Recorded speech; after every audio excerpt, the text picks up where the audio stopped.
안녕하세요. 둥이맘 채널입니다. 오늘은 2년 동안 바로 코로나 전쟁 때문에 건강관리에 정말 많은 투자들을 요즘 하고 있으시죠.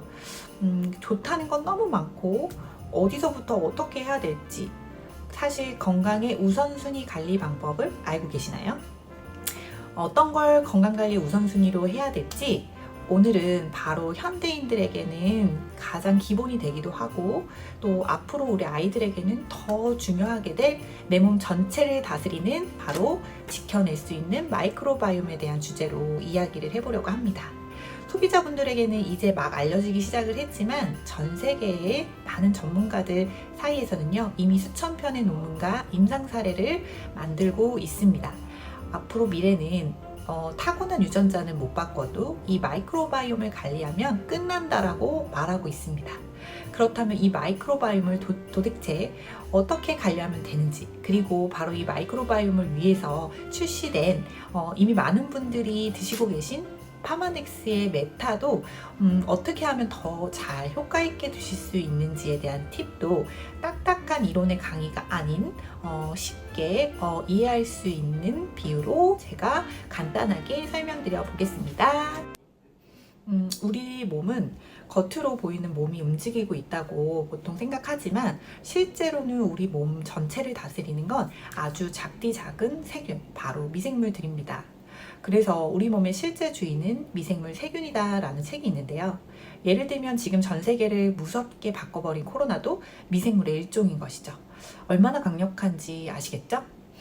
우리 몸은 매일 전쟁을 치릅니다.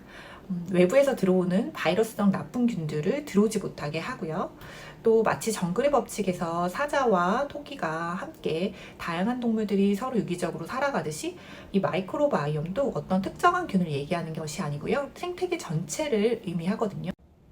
특히 이 마이크로바이옴은 어디에 많이 살고 있냐면 입에서부터 시작해서 항문까지 연결되어 있는 점막에 가장 많이 밀집이 되어 있습니다.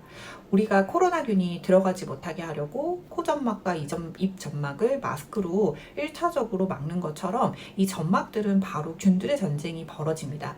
그 중에서도 외부와 연결이 가장 가깝게 있는 입이나 장에 많이 몰려 있습니다. 바로 체전방 같은 곳인데 특히 여기에 전신에 관여하는 마이크로바이옴이요. 사과 하나 정도의 무게, 한번 상상해 보세요. 그 무게를 사과 하나 정도의 무게의 미생물이요. 내장, 대장에 바로 살고 있습니다. 이 전쟁터에선 유해균이 힘이 더 강해지고 유익균들의 숫자가 줄게 되면 어떻게 될까요? 경계선이 무너지면서 생태계가 많이 무너지게 됩니다. 그럼 나쁜 미생물 균들이요 세포를 또 장기를 공격하게 되면서 각종 질병의 바로 시작이 되게 되는 거예요. 특히 10년 전이나 20년 전보다 지금 현대에 살아갈수록 이 마이크로바이옴이 취약해지는 데 이유가 있는데요. 첫 번째 마이크로바이옴은 저희가 태어날 때 엄마로부터 받게 됩니다. 자연 분만을 하게 되면 산도를 통해 균 샤워라는 걸 받게 되고요. 그것이 첫 번째 마이크로바이옴 환경이 됩니다.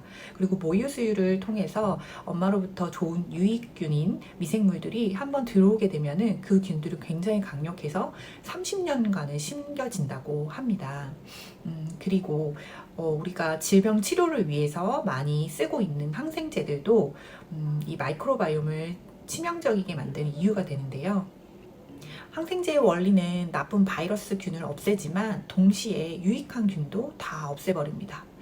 이걸 자주 사용하게 되면 결국에는 스스로 자가 면역을 올릴 수 있는 능력이 상실되고 맙니다. 그러니까 한마디로 벼룩을 잡으려고 집 전체를 태우는 꼴이 되는 거죠. 적절하게 사용하면 좋지만 사실 남용하고 있는 것이 현실입니다. 그리고 혹시 소와 돼지 이런 육류들, 내가 직접 약을 먹지 않았어도 이런 가축들을 우리가 식단에서 자연스럽게 먹게 되는데요.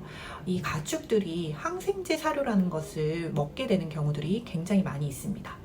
그 이유는 우리나라 축산업이 오래전에 우연한 발견으로 항생제를 먹은 소와 돼지들이 살이 찌는 것을 발견하게 되면서 그때부터 항생제 사료를 무분별하게 쓰게 되거든요. 지금은 법적으로 금지가 되어 있지만 여전히 그런 사료들이 유통이 되고 있는 것은 현실입니다. 그래서 우리가 항생제 약을 직접 먹지 않았어도 그걸 먹고 자란 소와 돼지들의 육류 또는 우유들을 먹게 되면은 영향을 받을 수밖에 없는 거죠. 이렇게 소와 돼지들이 살찌었던 원리도 유익균을 없애버리니 살이 찌게 된 것입니다. 혹시 점점 나이가 들수록 내가 관리를 하려고 해도 살이 계속 찌고 있다라면 이 유익균이 적어지고 유해균이 많아지는 환경이 돼버리는 원리가 같이 적용이 되는 거라고 볼 수가 있죠. 그 밖에도 우리가 매일 하고 있는 식습관, 마이크로바이옴 유해균이 좋아할 만한 식습관을 가지고 있거나 불규칙한 수면 습관, 또 매일 받는 스트레스가 많아질수록 이 마이크로바이옴은 계속 무너지게 됩니다. 그럼 이걸 어떻게 관리하면 좋을까? 단순한 생각으로 그럼 유익균들을 많이 넣어주면 좋겠죠. 그래서 지금까지 저도 유산균을 아주 꾸준히 잘 먹었습니다. 유산균은 어떤 도움이 될까요? 아무런 효과가 없을까요? 그렇진 않습니다. 전체 생태계, 아까 제가 표현을 했을 때 생태계를 전쟁터라고 비유하면요. 전쟁터에서 나가서 싸울 병사들을 넣어주는 게 바로 우리가 먹었던 유산균들의 역할입니다. 도움이 안 되진 않았겠지만 전체 생태계의 약 1% 정도 차지하고요. 먹었을 때 거의 2주 정도를 갑니다. 그래서 우리가 매일매일 꼭 섭취를 했었죠. 그런데 이런 관리 방법 말고 전체 생태계 전쟁터를 아예 바꿔버리는 방법이 없을까를 고민을 하게 됩니다. 그걸 가장 먼저 고민한 회사가 파머닉스입니다. 왜냐하면 다른 회사들은 지금 막 연구하고 있지만 파머닉스는 신기하게 7년 전부터 연구를 했고 7년이 지난 지금 이 타이밍에 바로 이 마이크로베에 관련된 제품이 출시된 것이고 그게 바로 메타입니다. 메타는요. 특별한 그런 블렌딩 기술이 들어있는데요. 한 가지만 설명드리면 바로 안토시아닌 블렌딩입니다.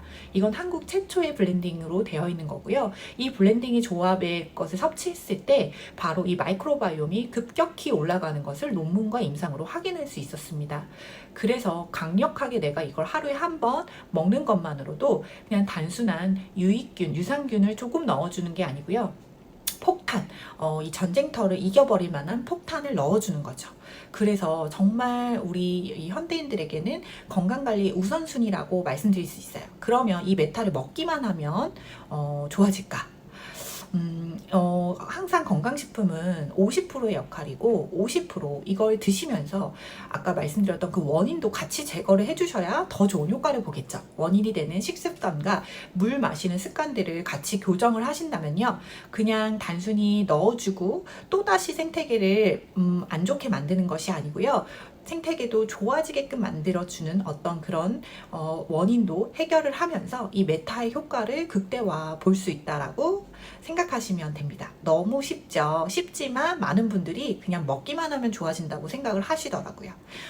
또 이게 하루에 2번, 3번 이렇게 챙겨 먹는 것이 아니고 딱 한 번, 3알씩 먹는 너무나 편리한 이 메타의 강력한 그 제품의 습관을 잡을 수 있는 섭취 방법이 있기 때문에요. 꼬박꼬박 또 잘 챙겨 드실 수가 있을 것 같습니다.